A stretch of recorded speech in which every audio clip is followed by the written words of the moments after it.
What's up, guys? How you guys doing today? Today I'm going to do something a little different. We're going to talk about my rifle and what I have on it. I didn't decide to go out and play this weekend, just kind of wanted to take a weekend off, relax, and enjoy the couple days that I actually have off. So we're going to talk about this guy. You haven't seen a lot of this in video yet, as I've been building it since last weekend. I've been getting a lot of it in and stuff like that. So cool rifle. This is going to be my main rifle. I have a couple other guns that I'm going to be getting here just as backups and things to use as well. But we're going to take a look at this, like I said, so stick by and let's get into it.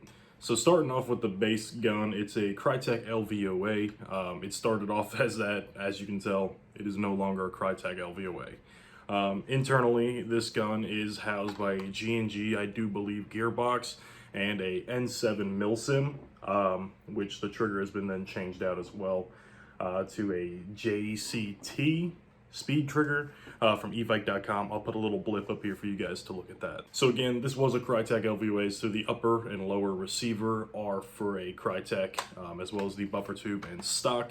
I do like this stock. I was gonna change it out for a Magpul, but this one's pretty slim. It's kind of like a crane stock. It might get switched out here soon, but for right now, this is actually not too bad. All right, so up here, this is a replica EOTech XPS3, I do believe. Pretty cool. I'll show little snippets of the MOA that's on here, it's pretty nice. It's pretty crisp, no ghosting and things like that. I'll also leave a link in the description to the guy, Daniel Lee, I do want to say.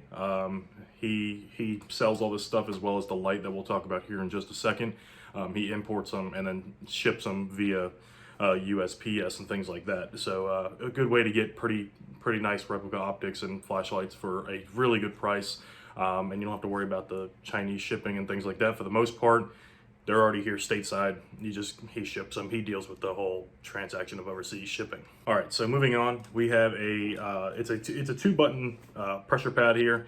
You have a constant where you click down. It's just like turning a flashlight on. It stays on. And then you have a momentary switch right here. This is good for Milsims and things. I'm gonna try and get back out and do those. Probably not Milsim West. Cool events, a lot of money. It's a lot of money for the gear and things like that. I kind of just want to like do some like lower end stuff now. I've already done the Milsim West type deals. I'll probably stick it out and do like American Milsim, the MSATO events and stuff like that. We'll probably go to those. But moving on, attached to that is a replica. It is a replica Surefire. This would be what would be considered the M600 Scout. There are trades on there. There was a sticker over top of it, so I need to get some goo gone to get rid of that. But you do have the Surefire trades, even though it's not real. I do believe this is 600 lumens. It is really bright. I'll put a little clip in here as well of a nighttime shot out into the trees behind my house. Pretty nice light, good for indoors if you need to just kind of blind somebody and or see somewhere. Up here, this is going to be a QD suppressor. I do believe this is for a Scar H, if I'm being quite honest. There's a QD suppressor that goes on this. I'll show you guys that right now. All right, so there you go. You can see this. I do want to get a Surefire Warden, right? Surefire. I think it's a Surefire Warden. So if anybody in the comments below can link me to a reputable place that sells the Wardens that are about that long, I would love to do that. So if you could, I would appreciate it. So right here, this is just a random grip as well off of Hop Up. I can link to the guy if I can find him again. It was like $6. Real quick, talking about some stuff inside, you guys are gonna see some stickers, some funny stickers.